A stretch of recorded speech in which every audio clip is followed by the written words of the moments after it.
Financial markets పై పట్టు సాధించాలనుకునే వాళ్ళు Revanth conduct చేసే వెబినార్ కోసం ఈ నెంబర్ కి కాల్ చేయండి.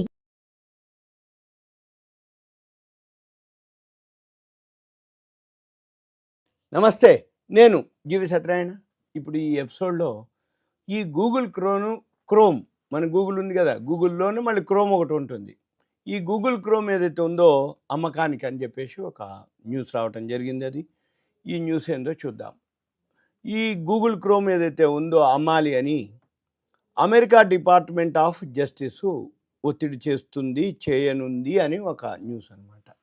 ఏదైతే ఈ గూగుల్ ఏకఛత్రాధిపత్యం అంటే మోనోపలి అనమాట, ఏకఛత్రాధిపత్యం తగ్గించడం కోసం దాని క్రోమ్ బ్రౌజర్ ఏదైతే గూగుల్ క్రోమ్ బ్రౌజర్ ఉందో దాన్ని అమ్మాలి అని, దాని యొక్క విక్రయించేలా పేరెంట్ కంపెనీ ఏదైతే గూగుల్ క్రోమ్ పేరెంట్ కంపెనీ ఏదైతే ఉందో ఆల్ఫాబెట్పై ఒత్తిడి చేయాలి అని America Department of Justice DOJ కోరనుంది.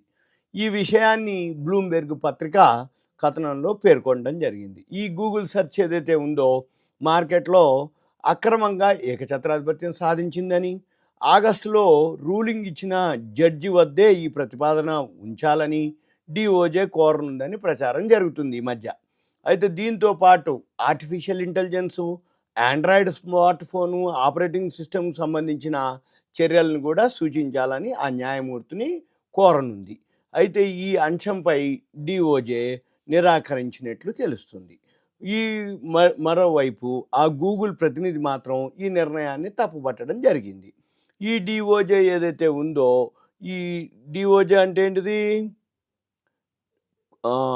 ఏదైతే డిపార్ట్మెంట్ ఆఫ్ జస్టిస్, ఈ డిపార్ట్మెంట్ ఆఫ్ జస్టిస్ ఏదైతే ఉందో వీళ్ళు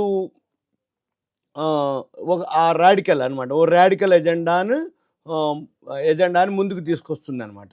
అయితే ఈ ప్రస్తుతం కేసులో ఉన్నటువంటి చట్టాల పరిధిలో దాటి ఉంది ఇది అని, వినియోగదారుని ఇది నష్టపరుస్తుంది అని Google regulatory affairs vice president Lee Anne Mulholland పేర్కొనడం జరిగింది అనమాట. అంటే ఇది వినియోగదారులను ఇది అంటే ప్రస్తుత కేసులో చట్టాలని అంటే డిఓజే ఏదైతే ఉందో అజెండాను ముందుకు తేవటం జరుగుతుంది. అయితే బడాటెక్ కంపెనీలు ఏకఛత్రాధిపత్యానికి గండికొట్టేందుకు బైడెన్ సర్కారు తీసుకున్న దూకుడు అనమాట అంతకుముందు నిర్ణయంగా దీన్ని భావిస్తున్నారు. కానీ ట్రంప్ ఎప్పుడైతే గెలవడం అయిపోయిందో ఈ కేసుపై ప్రభావం చూపిస్తుంది అని నిపుణులు చెప్తున్నారనమాట.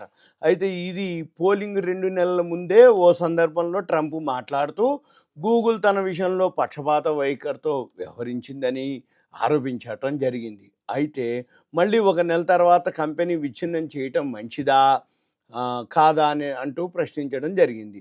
అయితే వచ్చే ఏడాది గూగుల్ కేసుకు సంబంధించి అమెరికా డిస్ట్రిక్ట్ జడ్జి ఏదైతే అమిత్ మెహతా తీర్పును వెలువరిస్తారనమాట.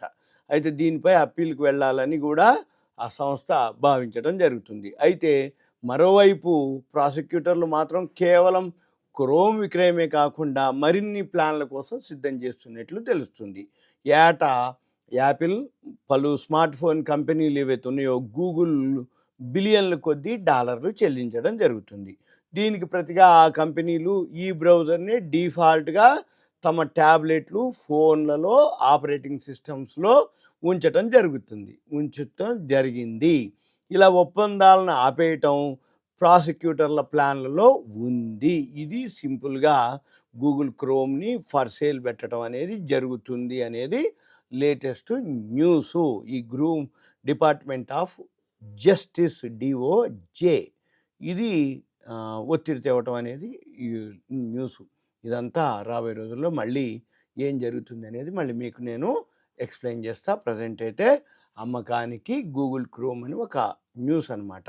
ఇదంతా కూడా బ్లూంబెర్గ్ పత్రికలో ఒక కథనం రావటం జరిగింది. అయితే ఇప్పుడు ప్రజెంట్ గూగుల్ ఒకటి ఏకఛత్రాధిపత్యం సాధిస్తుందని ఇది జనరల్గా ఇదంతా న్యూస్ అనమాట. ఇదంతా మీకు ఒక ఇన్ఫర్మేషన్ మాత్రమే.